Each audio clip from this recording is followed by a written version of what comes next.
It's over 9,000!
Welcome, Super Elite Warriors, to Final Forum, a podcast for the discussion of all things Dragon Ball. I am your host, Jelli, an elite recruiting member of the Frieza Force on a mission to find the best warriors from across the galaxy to join the greatest army of all time. And I am joined, as always, by my new recruit co-host. This is the Bekinney, and join us as we uncover the cultural inspirations and hidden history behind Akira Toriyama's seminal franchise. And I can't go on anymore. You can and you will. Come on now. No, I can't. It's been 19 hours since we've had anything to eat or drink. Why aren't we back to the ship yet? Well, it seems like the gravity fluctuations on this planet caused some sort of continental shift as well.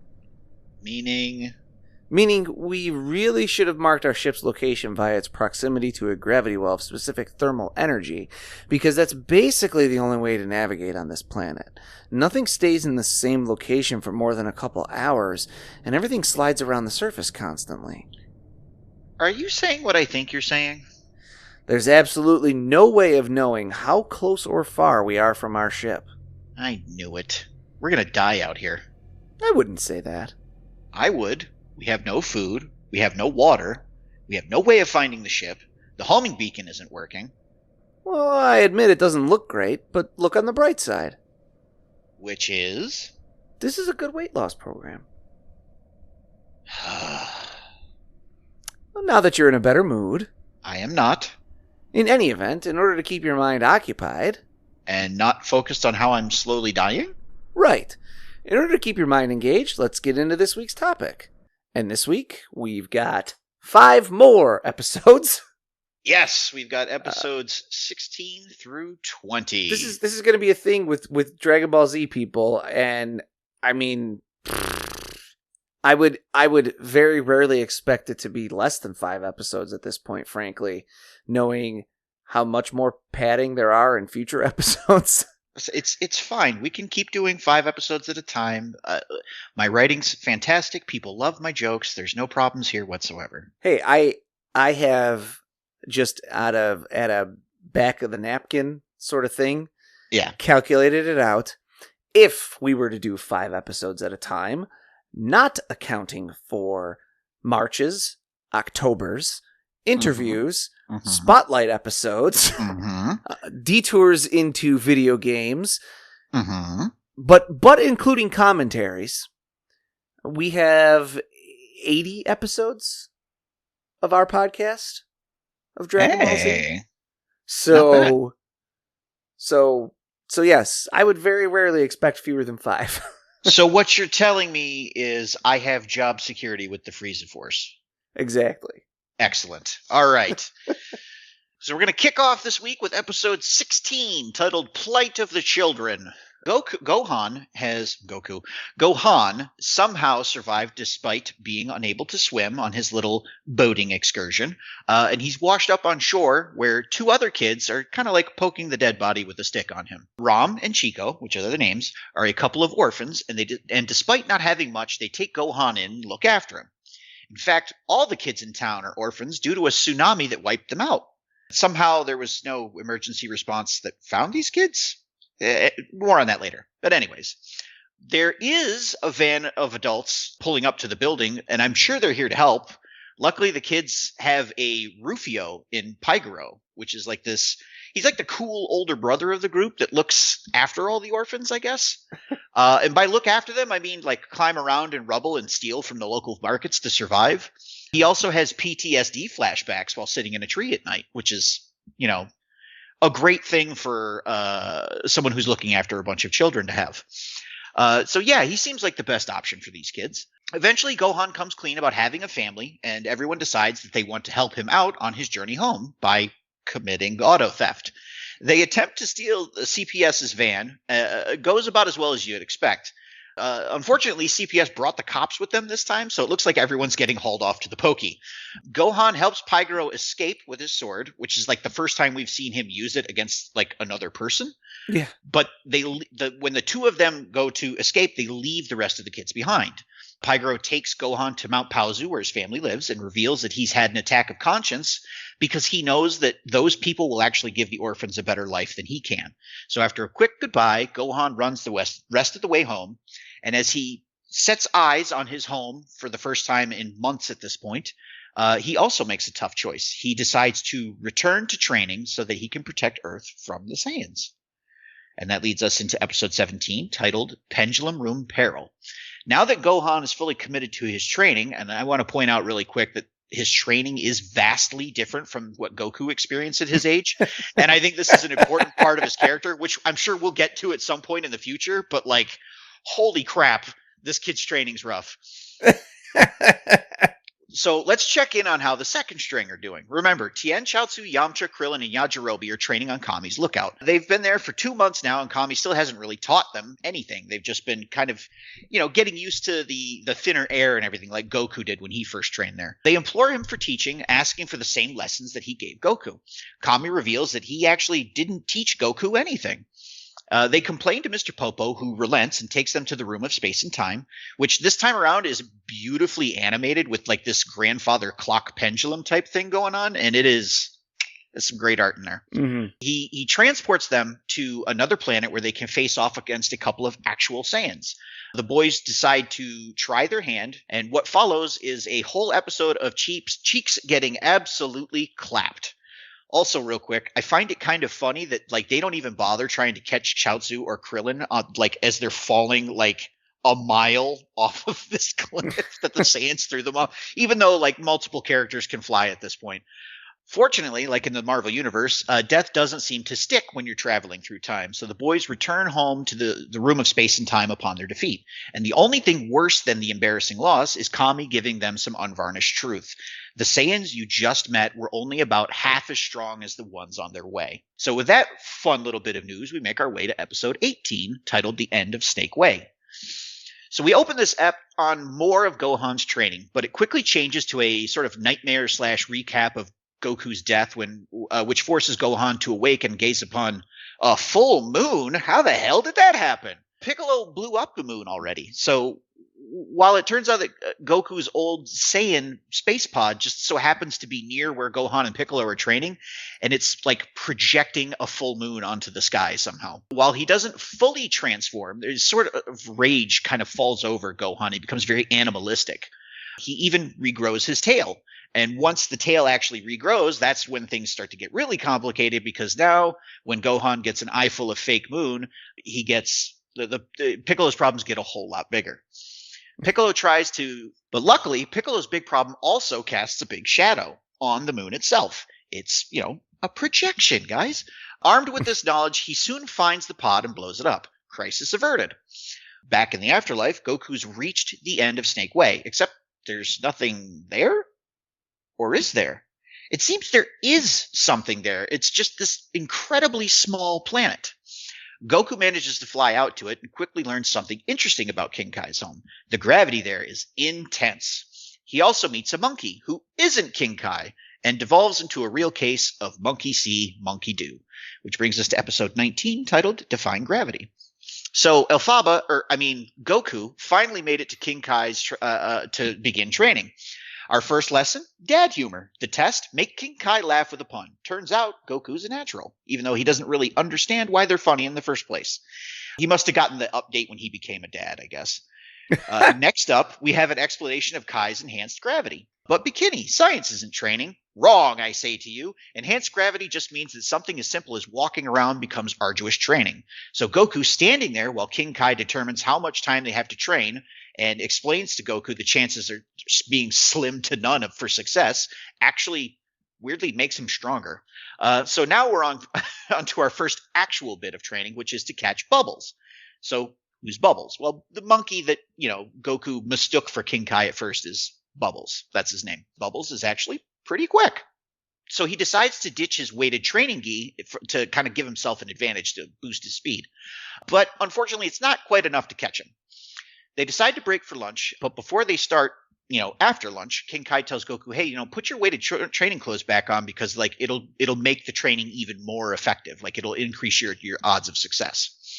Back on Earth, the School of Hard Knocks' only student is really leaning into Stockholm Syndrome. It seems father and son are both struggling with their training, however, as Bubbles is making a monkey out of Goku. But with a little course correction, Goku finally gets his ape. This pleases King Kai as he surmises Goku might actually be the one to finally learn the Kaioken technique. That brings us to our last episode this week, which is episode 20, titled Goku's Ancestors. So Goku's completed the first phase of his training, which is catching Bubbles. So what's next? Well, he has to hit Gregory with a hammer.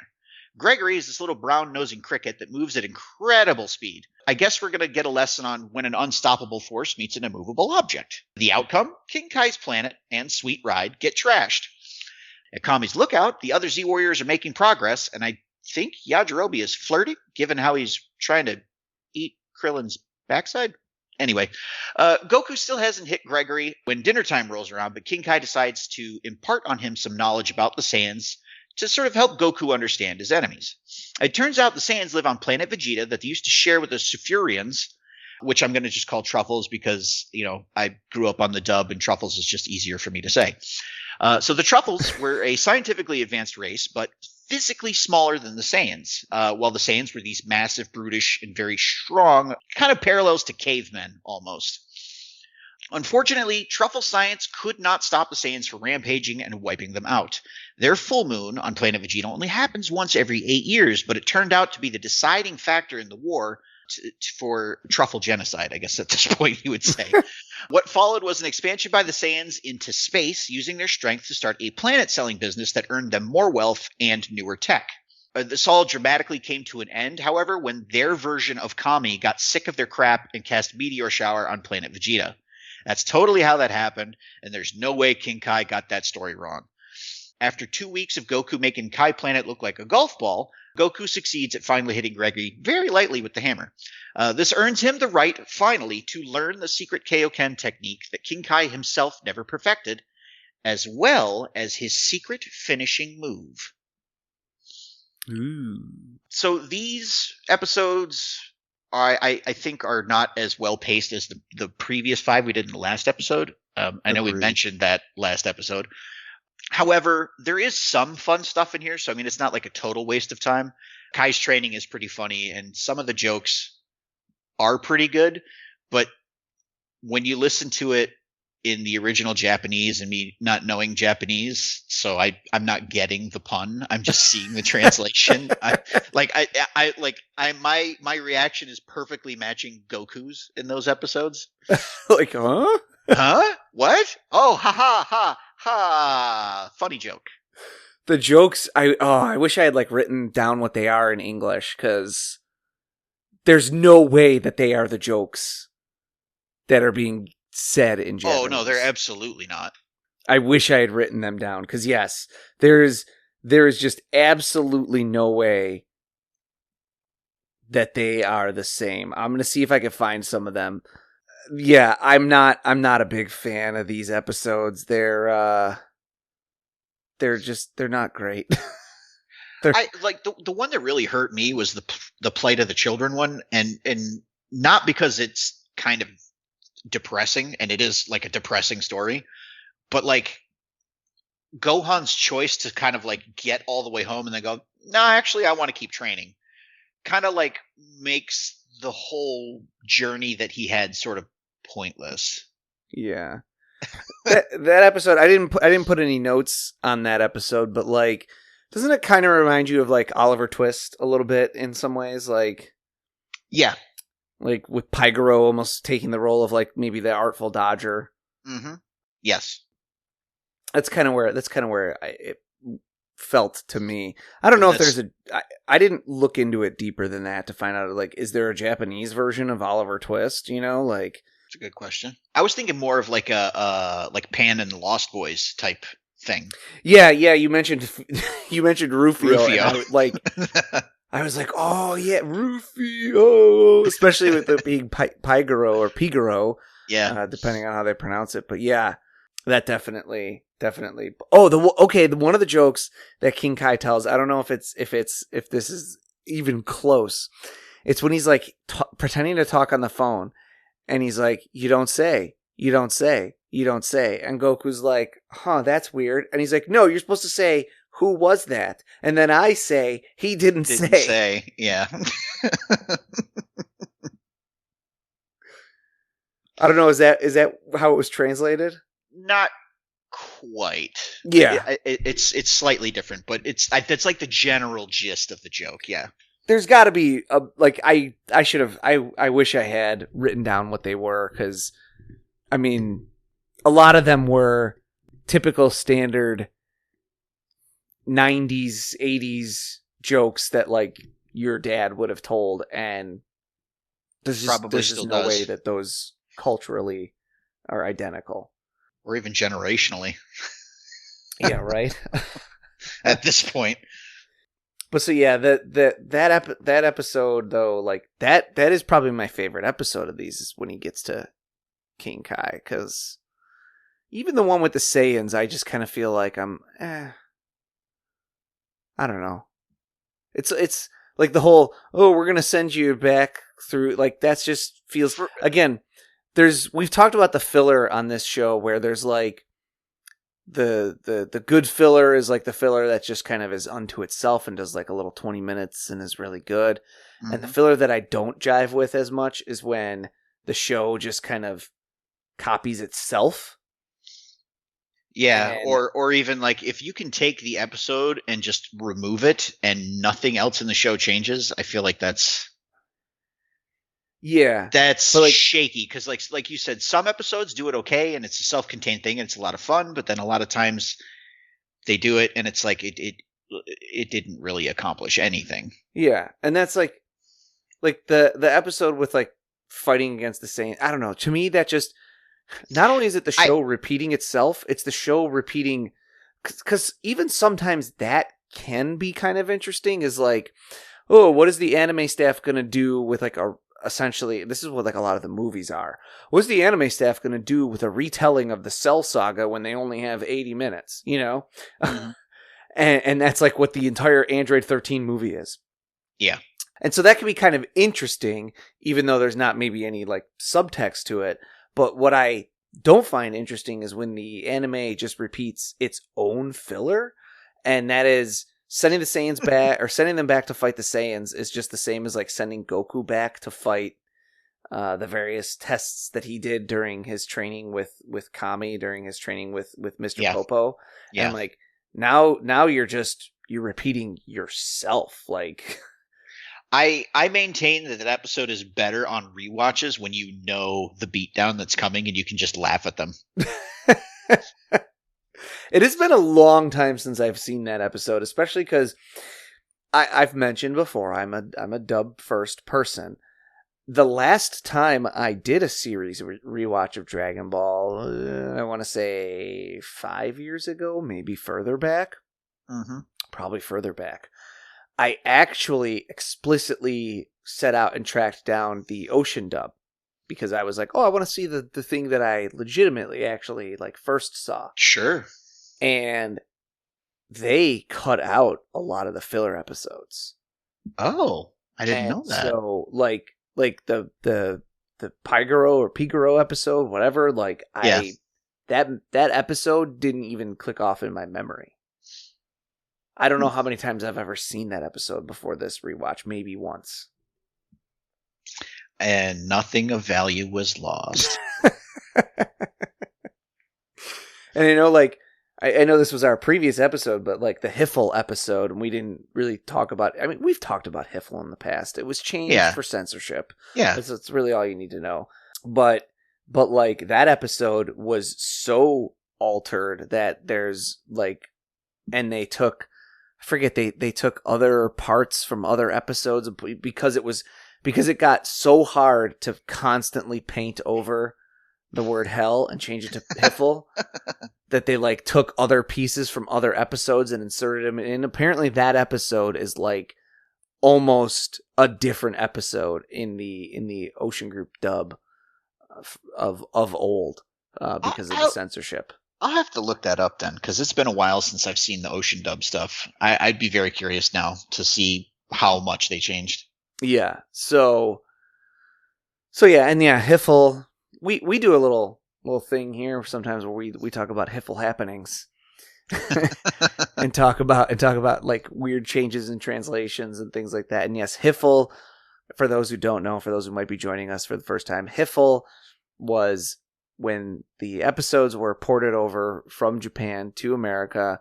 This was at a time before like Dragon Ball was before people really knew what anime was.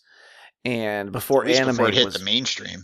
Yeah, and before anime was really something that you could accept and market things as. Dragon Ball was not marketed, initially at least, as a Japanese cartoon. It was just marketed as an action cartoon. This was in the days when cartoon meant for kids, and so they changed all of the wording of hell to be Hiffle because it was easy to paint it out, and it stands for Home for Infinite Losers. Which I maintain is actually a really good bit of censorship. It's super clever, I think. Yeah, I enjoy it a lot. Case in point, like I was still calling it Hiffle, despite the fact that in the episodes they call it Hell. Right. It's just fun and silliness. Yes, the censorship went a lot further.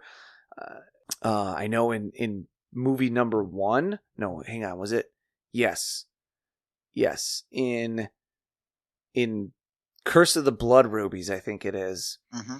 That movie was actually the movies were brought over in really weird order. That movie was actually one of the first ones, and that one gets like really badly censored to the point where like Roshi's nosebleed is omitted from it and stuff. So there's like, it's like nonsense. Okay. And that is like the early era of Dragon Ball Z, because Dragon Ball Z was sort of kind of not really. We'll have to do a fuller, deeper dive on this someday. We're talking about like all the ways that it came over. Yeah. But it kind of was the first thing. Kind of. Not really. They tried Dragon Ball first. It flopped. It's because it aired at 4 a.m. Gee, I wonder why. But Funimation started with Dragon Ball Z. And there was a lot of censorship because it was all of Dragon Ball that ever came to the U.S. from the moment Dragon Ball Z started airing under what people call the Ocean Group dub to present day was under the umbrella of Funimation. But in their earliest days, Funimation was just the sub-licenser. They did not have in-house staff for dubbing. They did not have in-house staff for like that had like producerial means to it, like to be able to negotiate contracts with TV stations and things. Yeah. They literally just had the license. And so they went to Saban, who Power Rangers. Yes. For assistance, and Saban helped them to hire Ocean to do the dubs, and then also was like, here's all the things that you need to do in order to get this on TV. And a whole bunch of edits. Interesting. So those are the Hiffle happenings this week's. And we'll do a deeper dive someday and talk about like the full, like, because that's an episode. You could do like a timeline episode of how Dragon Ball came to the US. That's a discussion for another time. So let's get to King Kai, because really there's very little else of interest in these episodes. We already talked about Pigero, or possibly being like Oliver Twist, or like Hook, or Peter Pan rather, and the Lost Boys. I think the only other thing you could really read into is like the Truffles or the Tuffles or the Sufurians, which actually winds up becoming the official lore. Yeah. The Saiyans, the vegetable people, fought against the Sufurians, the fruit people, for control of planet Vegeta. Which actually, I think, I'm going to probably not be 100% right on this, and someone's like going to... I think it either was originally called, or they all immigrated originally from planet Sadala, which is planet Salad. That's pretty great. So I like that. It would be, depending on who was in control, it was either fruit salad or like vegetable salad. Vegetable salad. That's pretty good. But anyways, King Kai. In Japanese, he's Kaio, or more formally Kaio-sama. And the sama we've talked about is an honorific, which means something like lord or superior. It lets the person you're talking to know that you consider yourself their inferior, or their underling, or that they're your commander. Children might call their parents Okasama or Odasama, and Goku should technically be calling Kami Kami-sama.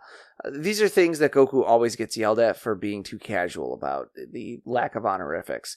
He's not properly taking his place in the world, and it throws people off. Kaio translates literally to World King, with the O being king, as we discussed when we talked about the Ozaru form back in our 7th ever episode. And Kai, in this case, given the, I don't know, kanji or katakana, I can never remember anymore, used, actually literally means world. Viz has translated this character's name as Lord of Worlds. He is the king of all worlds. Kami is the god of Earth. This is the god of all habitable planets. Later on, we'll learn it's just habitable planets within the north portion of the galaxy, but as of now, this is the highest we go in terms of god hierarchy, and remains so for fairly a long time, actually. Mm-hmm. As someone who doesn't speak Japanese even a little bit, I did some digging and tried to see if I could find any sort of naming inspiration or pun or anything for King Kai. And the only thing I found is the character Kaio, but with an H at the end, from Fist of the North Star, who's the last major villain in the manga and the final opponent of the TV series. It looks to me that the names are quite different in their original language. It's a homophone, not a homonym. So if it's a reference, it might just be Toriyama playing with the homophone a little bit. It feels like something that he might do in that respect. Have a character named Kaio, who's mentioned as a great warrior, and keep his appearance a secret and build up to it, and audiences knowing Kaio of Fist of the North Star wonder if this Kaio is going to be the same, or some super buff warrior guy, even if he's not exactly the same, and then he's like a blue catfish thing. Like, So, King Kai is dressed in traditional clothing of the Qin dynasty nobility, fairly pointedly similarly to how the emperor himself might dress, except for the color.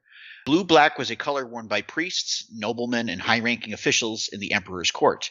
The emperor himself wore gold. Keep that in mind for the next time. Take a good look at Zeno from Dragon Ball Super. So, Qin dynasty clothing and the rules surrounding it stem from the Manchu people rather than the Han people, which we've seen Toriyama play with previously, with things such as the Yellow Springs, which we mentioned in a previous episode. The Manchu people are an ethnic minority in China, though they rose to power throughout the mid-1600s in establishing the Qin dynasty. The Manchu bannermen supported the Boxers in the Boxer Rebellion, sharing their anti-foreigner sentiment, and were frontline fighters during the Sino-Japanese Wars. And as a result of Manchuria neighboring Russia as well, the Manchu were devastated by wars, and as the Qin dynasty began to fall, the Manchurian people were increasingly portrayed as outside colonizers by Chinese nationalists, even though the Republican Revolution, which ousted the last emperor, Puyi, from power, was supported by many Manchu officials and military officers who acknowledged the need for change. Though there was never any official policy of harassment or intimidation, as the Manchu people began marrying more and more into the Han population, they would adopt Han names to avoid negative stigma. Manchuria was the site of the puppet state Manchukuo, I think I said that right, Manchukuo, which was established by Japan when they seized lands in China, which sat Puyi nominally back on the throne in order to manipulate the Manchu people into falling in line and submitting to Japanese rule. Mao Zedong attempted to improve the treatment of the Manchu people, and since the 1980s, after the Cultural Revolution, there's been a renaissance of Manchu culture within China. Toriyama has played with Qin Dynasty clothing before, namely with Grandpa Gohan. Is Toriyama attempting to tell us, kind of with small visual cues, that King Kai can be trusted because he adheres to the sartorial rules that his grandfather did? Well, we'll let you be the judge of that. But yes. King Kai also wears T-shade sunglasses. These glasses are most closely and often associated with John Lennon, but the glasses were associated with the counterculture and freethinkers of the anti-war movement of the 1960s in general. These sunglasses evolved from the Windsor style of glasses that first emerged in the 19th century and became popular in the 1880s. These glasses were most notably worn in that very early era by Mahatma Gandhi. Born Mohandas Karamchand Gandhi in 1869, he was a lawyer and anti-colonial activist who used nonviolent resistance to lead the campaign for India's independence from British rule. The honorific Mahatma was first applied to him in 1914. The term was first coined by the Indian religion Jainism, which values Dharma as the pathway to salvation.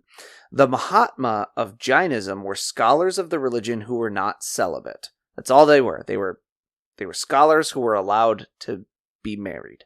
It's kind of like the difference between like a priest and a deacon. Or a reverend. Yeah. Just to equate it to something. I was trying to think of like another example.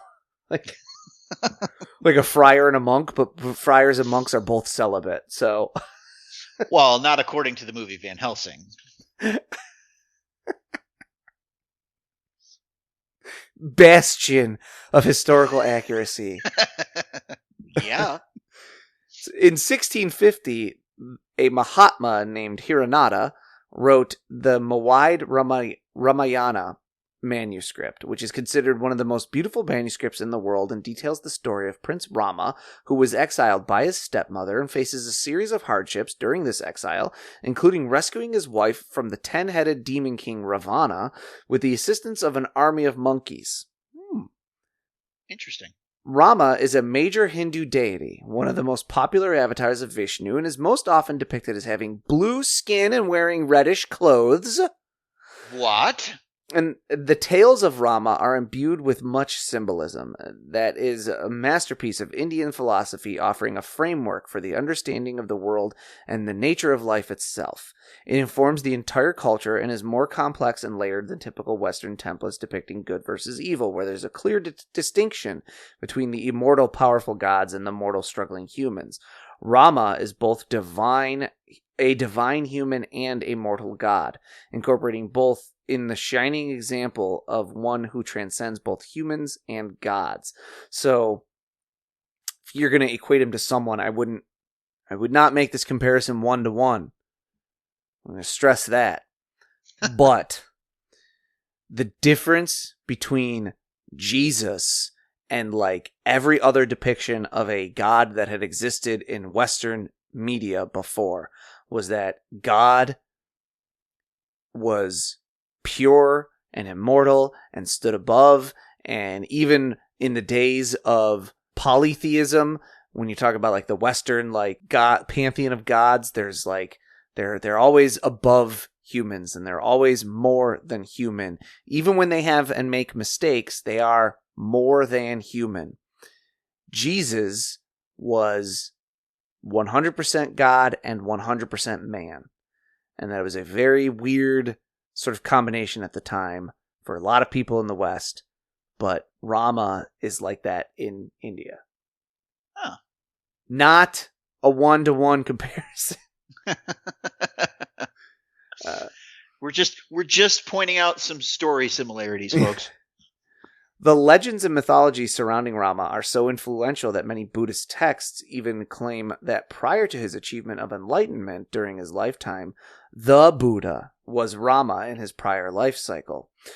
So to recap, A 17th century scholar who was a Mahatma, or non-celibate religious figure, wrote an extremely influential legend of one of India's most important deities. This caused the title of Mahatma to gain austerity. It was later applied to Gandhi, who wore and popularized T-shade glasses. John Lennon then wore them in solidarity with Gandhi's principles, or maybe also simply because he liked the look, but still it's conflated. And then Toriyama said, "Hey, what if my Lord of Worlds wore this type of glasses that a famous person wore to make him look more hip and give him an unexpected modernish flair to his design, subverting the otherwise traditional appearance?" I mean, yeah, that seems pretty likely. So, hey, again, like the part of it being like, hey, what if I threw these sunglasses on him because John Lennon wore them, and that'll be like subvert your expectations? I 100% believe that's possible. he's just a friendly hippie, man. Do I think he was trying to be like, oh, here's going to be this ultimate warrior wearing hippie sunglasses, and that'll really... I don't really think so. All right. So moving on to other parts of King Kai's design, I guess. What about King Kai's antenna? We mentioned earlier that King Kai kind of looks like a catfish with his chin barbs, but that causes an issue because he also has antenna. There exists in Japanese tradition an interconnectedness between ghosts and insects. Insects of various types have a deep connection to the spiritual dimension, fireflies in particular. Fireflies are associated with the transient nature of life. They are considered to be either harbingers of or manifestations of the ghosts of warriors, and certain species of fireflies have become associated with the souls of the recently deceased.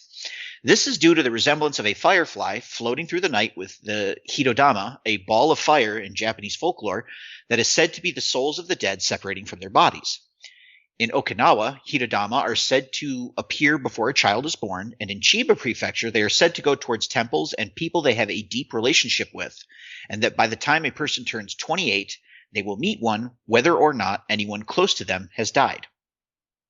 Some theories maintain that hitodama legends come from the science of phosphorus leaking out of a dead body reacting with rainwater to produce light, and others maintain that it's due to the prevalence of fireflies in general in Japan and a corollary between fireflies and funerals in some way. And here's my kaiju reference for the day, and maybe, possibly, maybe not, an inspiration point for Toriyama. But unlikely, but kaiju. The show Return of Ultraman, which is one of the best Ultraman shows, has a kaiju called Hitodama Kaiju Femigon. It's a kaiju that can also become a hitodama and possess the body of women. It's extremely unlikely that a hitodama kaiju from a show 20 years prior made Toriyama think of fireflies and therefore come up with the King Kai design, but hey, Femigon is blue. So, I mean... Good enough for me. The firefly most associated with the afterlife is a species known in Japan as Genji's firefly. There are two possible sources of inspiration for this name. The first is The Tale of Genji, one of Japan's oldest and most celebrated literary works. It was written by Murasaki Shikibu, an 11th century noblewoman and poet, making it one of history's first novels and the oldest by a woman to achieve global recognition. The Tale of Genji recounts the life of Hikaru Genji, the son of the emperor and his low-ranking concubine, who was removed from the line of succession and demoted to commoner status, being given the name Minamoto. Genji then becomes an imperial officer, and the story revolves around his romantic life and the customs of aristocratic society at the time. The original manuscript is lost, but contains some 400 characters, and despite being believed to have been written and delivered in individual chapter installments, maintains internal consistency with characters aging correctly and relationships being maintained and progressing throughout without contradicting itself.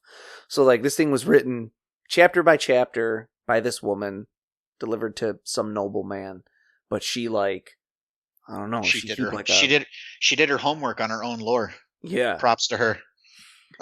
Adaptations have given the many characters names or nicknames, but in its original form, almost none of the characters actually have names, as manners at the time would have dictated that stating a person's name rather than their rank, function, or role would be too familiar and unacceptably blunt. So you get like 400 characters, and 50 of them have the same name. Fun. The novel is deeply psychological and explores themes related to nature and the main character's relationship to the natural world, as well as the tension between the belief systems of Shinto and Buddhism, as Shintoism worships nature and considers death taboo, while Buddhism rejects the natural world and its pleasures in favor of escaping the suffering of life. With a deep focus on Genji's love life, there is also a great deal of examination of the relationship between men and women and the idea that love means opening oneself up to pain. An entire chapter of the tale of Genji is focused on fireflies and Genji utilizing their brightness and brilliance to illuminate a room to get a glimpse of a woman he idolizes. A little creepy. There's also the possibility that Genji's firefly is named after the Genji clan, a powerful clan also known as the Minamoto that won the Genpei War in the 12th century against the Taira clan. There's a smaller species of firefly in Japan known as Taira's firefly, so the possibility is that the Japanese named a larger and therefore stronger of the two after the victor clan. The victory of the Minamoto established Japan's first shogunate. The name Minamoto has been used in Japan since the 800s, as it was bestowed upon noble members of the imperial family who were excluded from the line of succession and demoted to quote-unquote mere nobility. Consider that the members of the Genji clan wore ornate Kabuto helmets with ornamental horns, and then look again at King Kai's antennae. Google fireflies. Note the antennae. Note the mandibles. Note the black round eyes. Look at King Kai.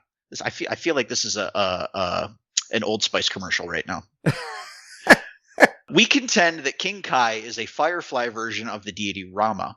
We'd love to be proven wrong by someone who has studied this for more than a few hours like we did. Quick note for posterity, with King Kai being referred to by some as looking like a catfish, we also delved into the possibility of that, with catfish being outright dismissed, as catfish in Japan are associated with wiggling their whiskers to bring earthquakes. We also looked into koi, as they have chin barbs. There's a lot of interesting stuff with koi, but the more we looked into fireflies, the more that felt more appropriate. Those notes won't be entirely discarded, though, because Warp-sama from Dragon Ball Daima might be a koi.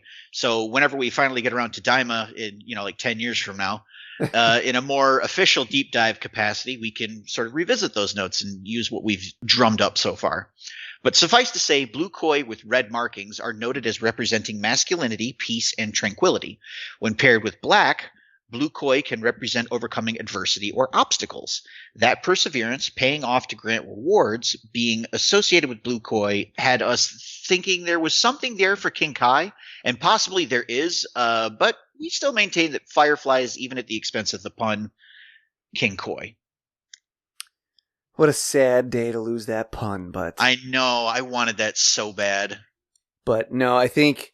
The more you look at King Kai, and he's got the antenna, and he's got the black round eyes, and he's got those two little things coming off his chin. If you Google the word firefly and go to image search, you're gonna be like, huh, okay. It gets kind of hard to deny at that point. Yeah, and then you start getting into I'm gonna find one of these pictures of a firefly that I think looks insanely like King Kai and post it on our socials when we get to that point, and I'm gonna be like, tell me I'm wrong. All the other stuff too, with them being harbingers of the afterlife and all of that stuff, it fits so well. I agree. I have mixed feelings on King Kai a lot of times. Generally, I like the character. I like the idea of the character. I like that he's basically Roshi, except not super uncomfortable to be around. Not as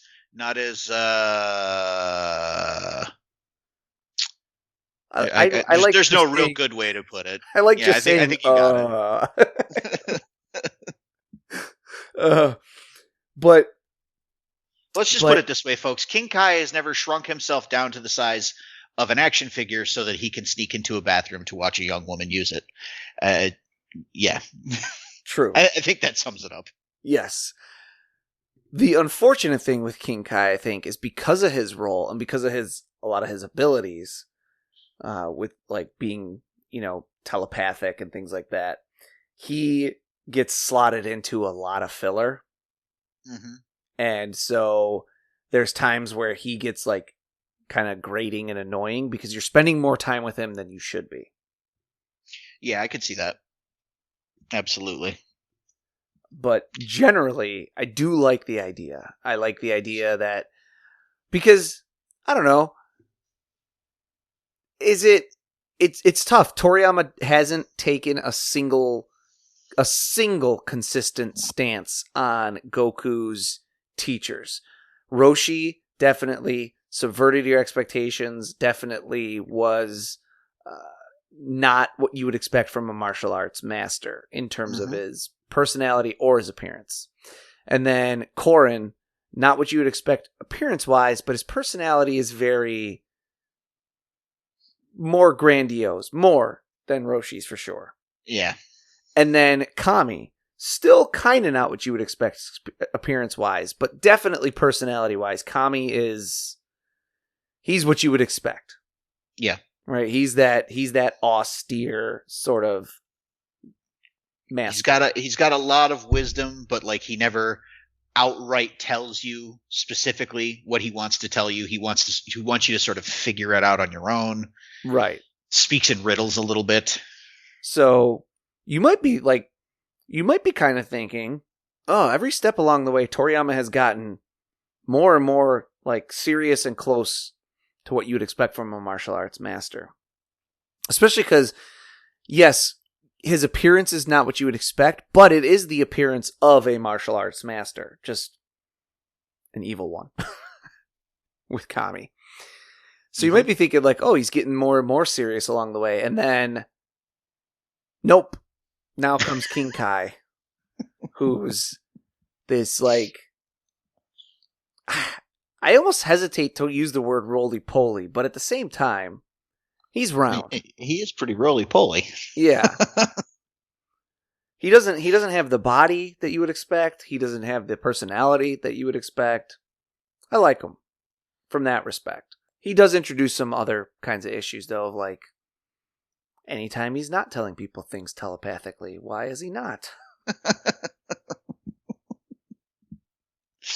Yeah, how does anybody like not always know the things that he knows when he needs them to know them?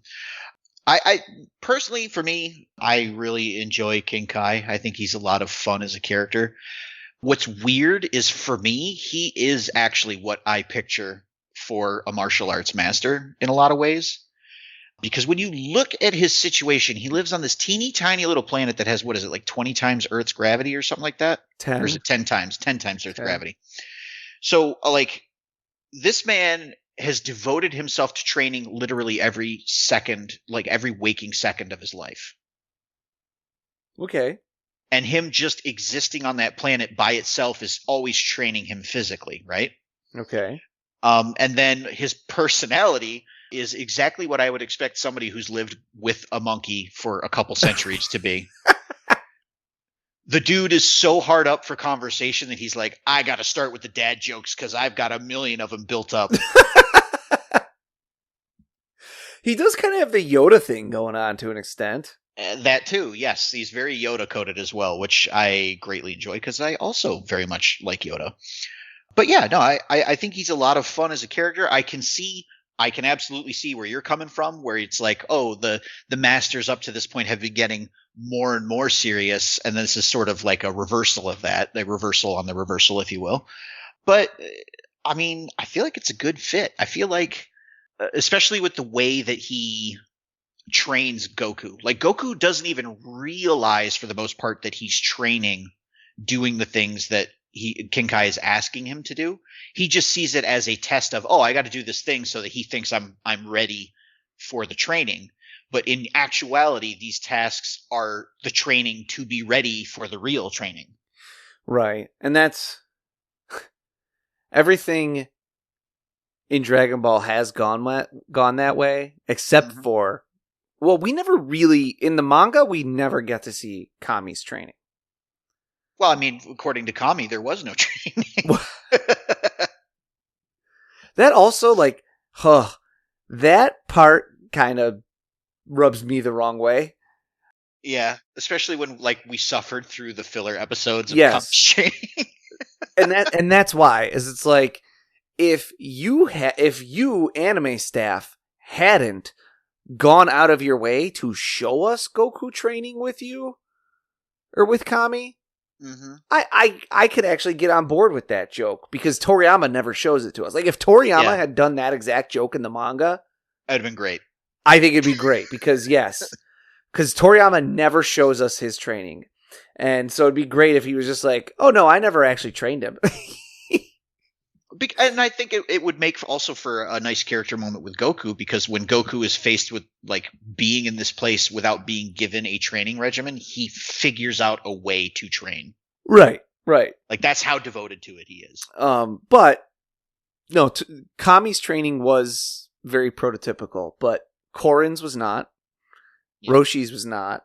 Mm-hmm. And now King Kai's is not. In terms of what Toriyama has shown us, it's always the unexpected training. Yeah. Which I don't know. I personally actually really like that. I think you're going to show me the jokey thing of how this character like gets used to 10 times gravity by having him chase a monkey around. Yeah. And then at the same time, it's like, that might actually be really effective training. Like if your body could survive that kind of strain, that would be really effective training. Oh, we should almost mention that too. Like that level of like astronauts pull 10 Gs when they're like taking off. Yeah.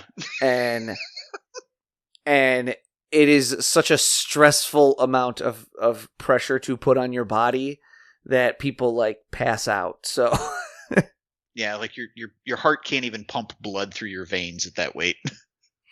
So yes, it would more than likely just crush and kill Goku as soon as he stepped foot on that planet. But not Goku, because he's a Saiyan, and the planet Vegeta also has 10 times Earth normal gravity. Isn't that convenient?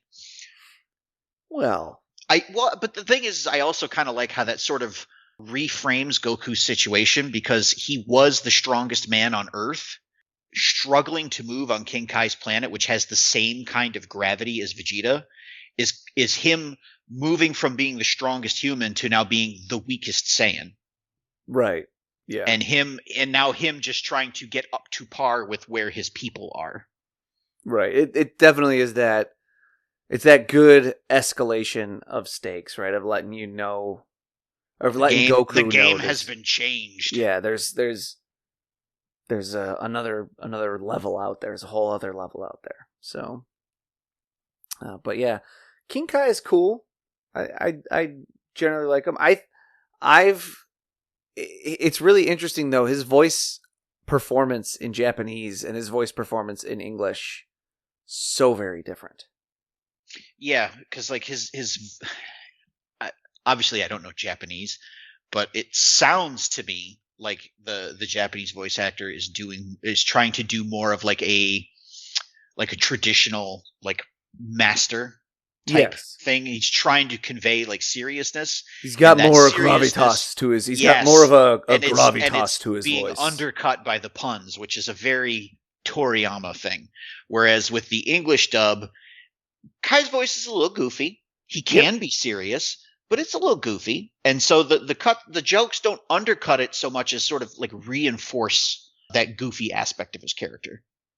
Yeah, it's Sean Schemmel, by the way, who does King Kai. Oh, is it? Yeah. Color me surprised. That man's got some range. So yeah, it is. It's a different sort of subversion, because even just initially hearing him speak is immediately subverting the expectations of what you would expect. Again, it's got kind of that Yoda vibe going on, I mean, not exactly. King Kai's a little more jowly than Yoda's a little more back of the throat, but those are really good, by the way. It's that sort of Yoda, you would expect someone a little more austere and whatever. I mean, yeah, I get you. We all know he's not, but I do think that is maybe the one kind of failing of the Sean Schemmel interpretation is when Yoda gets serious, it's just a gravelly seriousness. Mm-hmm. And I would imagine when the Japanese, it's been a very long time since I've listened to the Japanese version, but when he gets serious, it is just, it's very serious. Yeah. It's that serious voice. It's kind of hard for King Kai to sound serious. Yeah, I'm laughing already. But I still like it.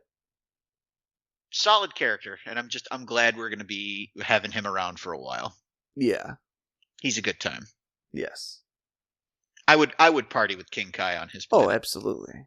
I'd be crushed to death, but it would be the greatest 3 seconds of my life. I can't go on. Good, because I think we've exhausted all of our notes and talking material. No, I meant I can't take another step. Oh, that type of go on. Yeah. Well, then I have some good news. Are we back to the ship? That would be great news. I merely have good news. Which is? I assume you've merely been trudging forward, unthinking, and not glancing behind us at all? Why would I need to look behind us? Because nothing on this planet stays in one place. So the thermal signature we assume is the source of the gravity distortions? What about it? It's less than 50 feet behind us. We've got something new to look forward to. I've got a very bad feeling about this. What fresh sights await us inside the planet's gravity source? Find out next time and help us achieve our final forum.